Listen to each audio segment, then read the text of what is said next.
অনুরাগের ছোঁয়ায় আগামী পর্বে আমরা দেখতে পাবো মিশকার কেসটা কোর্টে ওঠে, কিন্তু পুলিশ জানায় রূপার বয়ান ছাড়া, কোনো প্রমাণ ছাড়া মিশকাকে কোনোভাবে শাস্তি দেওয়া যাবে না। এরপর কোর্টে সময় শুরু হয়ে যায়, কিন্তু মিশকার পক্ষের উকিল প্ল্যান করে মিশকার কেসটা ধামাচাপা দেওয়ার জন্য।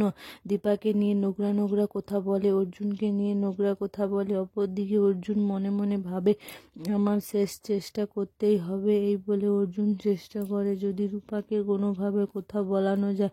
অর্জুন বলে, রূপা, তোমাকে তোমার মায়ের জন্য কথা বলতেই হবে মিশকাকে, তোমাকে উঠে দাঁড়াতেই হবে। একটা সময় রূপা অর্জুনের চেষ্টায় কথা বলতে পারে, আর ঠিক তখনই শেফালি হাজির হয়ে যায় অর্জুনের কাছে। শেফালিকে দেখে অবাক হয়ে যায় অর্জুন। শেফালি বলে, অর্জুন বাবু, মিশকাকে রূপা দিদিমণিকে অ্যাক্সিডেন্ট করেছিল, তাই শেফালিকে নিয়ে কোর্টে আসে এবং মিশকার বিরুদ্ধে যথাযথ প্রমাণ না থাকায় জজ সাহেব ঘোষণা করে জানায় যে রূপা সেনগুপ্তকে খুন করার চেষ্টায় মিশকা সেনগুপ্তের বিরুদ্ধে কোনো বেকসুর খালাস করে দেয়। আর তখনই অর্জুন কোর্টে আসে আর চিৎকার করে বলে, মিশকার বিরুদ্ধে প্রমাণ আছে আমার কাছে।